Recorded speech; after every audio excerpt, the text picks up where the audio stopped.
অনিয়মিত মাসিকের কারণ কিন্তু একটা হচ্ছে যে ওজন বেড়ে যাওয়া। আর এই সময় হরমোনের ভারসাম্যহীনতার জন্য কিন্তু অনেক সময় ওজন বেশি বেড়ে যায় এই বয়সী মেয়েদের। তো সেক্ষেত্রে আমাদের কিন্তু একটু লক্ষ্য রাখতে হবে আমাদের খাদ্যাভ্যাসের ক্ষেত্রে।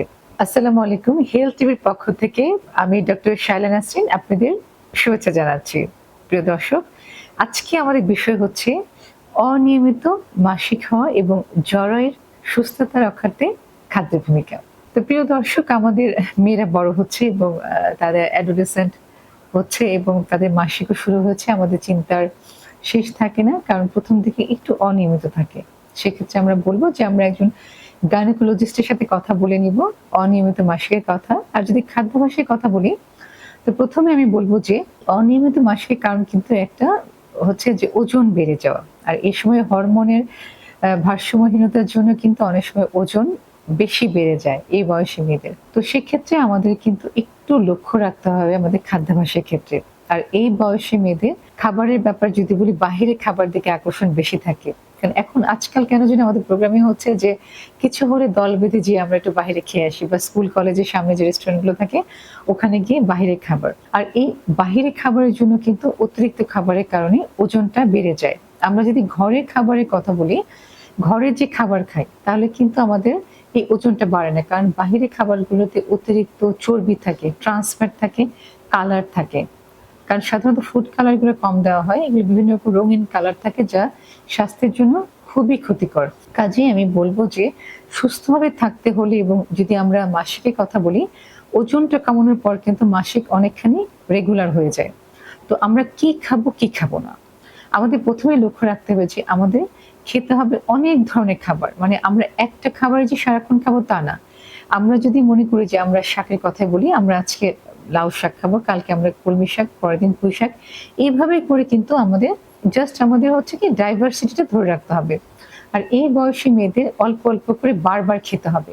কারণ আমরা জানি যে একবারে যদি বেশি খাওয়া হয় তখন কিন্তু ওজনটা বেড়ে যায়। আর আমাদের অভ্যাস আছে যে আমরা একবারে অনেক খাবার খাই, বারবার খাই না। এই বারবার খাবার ফলে যে আমাদের অভ্যেসটা হবে, আমাদের স্টমাকটাও কিন্তু তখন ছোট হয়ে যাবে। তখন আমরা চাইলেও খুব বেশি খেতে পারবো না। তো এই বয়সী মেয়েদের এই সমস্যা থেকে সমাধান করতে হলে সকালের খাবারটা খেতে হবে। কারণ সকালের খাবারটা খুব বেশি গুরুত্বপূর্ণ। কারণ সকালের খাবারটা না খেলে সারাদিনের ছন্দটা থাকে না এবং ওজন বেড়ে যায়। আমাদের শরীরে কিন্তু একটা বায়োলজিক্যাল ক্লক থাকে, ঘড়ি থাকে, হ্যাঁ?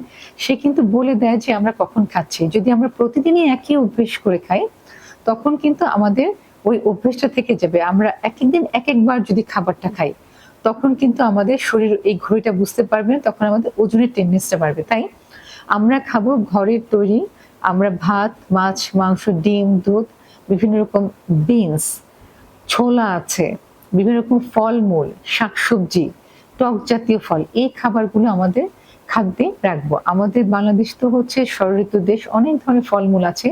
আমাদের মৌসুমে কিন্তু অনেক ধরনের ফল থাকে। এখন আম আছে, কাঁঠাল আছে, তারপর গিয়ে আমরা আছে, পেয়ারা সারা বছরই থাকে, পাকা পেঁপে থাকে, আনারস আছে। মোট কথা এই যে অনেক রকমের ফলমূল আছে, এগুলি আমরা খাবো। আমরা যদি খাই, আমাদের খেয়াল করতে হবে যে আমরা খাবারটা জুস করে খাবো না। আমরা আস্ত চিবিয়ে খাবো।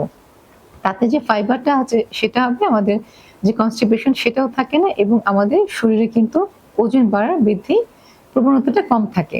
কারণ আমরা যখন ওজন বাড়ার দিকে যাবো তখন আমরা ফাইবার সমৃদ্ধ খাবার একটু বেশি খাবো। মানে অনেকক্ষণ পেটে থাকে এমন খাবার। সেখানে আমরা লাল আটার কথা বলতে পারি। লাল আটায় কিন্তু ফাইবার অনেক বেশি। আপনি খাওয়ার পর অনেকক্ষণ পেটে থাকে এবং সহজে ক্ষুধা লাগে না। লাল চালও কিন্তু তাই।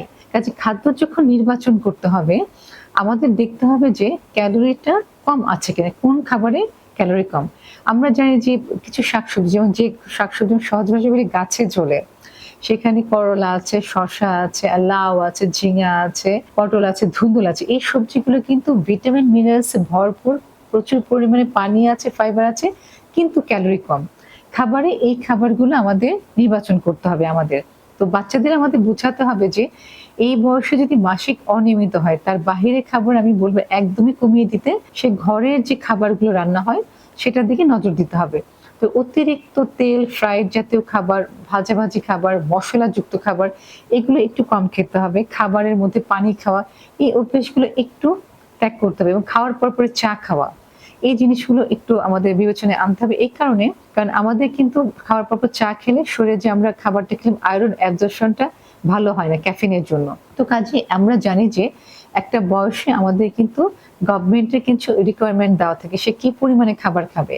তার কিন্তু চার্ট বা পরিকল্পনা করা আছে। সে ডেইলি হয়তো ২০০ গ্রাম সবজি খাবে, ১০০ গ্রাম শাক খাবে এবং ১০০ গ্রাম ফল খাবে। তো কাজেই আমরা আমাদের ঘরের তৈরি যে খাবারগুলো সেগুলো একটু বৈচিত্র্যময় করে আমরা খাবারটাকে আরো আকর্ষণীয় করতে পারি। যাতে আমরা ঘরের খাবারটা খেলে কিন্তু আমাদের এই সমস্যাটা অনেকখানি সমাধান সম্ভব। কারণ যখনই আপনি বাসার খাবার খাবেন তখনই অতিরিক্ত তেল, মিষ্টি, লবণ, মসলা থাকে না এবং খাবারটা যথেষ্ট পরিমাণে হেলদি হয়। কাজেই ঘরের খাবারটা খেলে আমি মনে করি এটা অনেকখানি সমস্যা সমাধান করা সম্ভব। আজ এ পর্যন্তই। অনেক ভালো থাকবেন। হেলথ টিভির পক্ষ থেকে ধন্যবাদ জানাচ্ছি।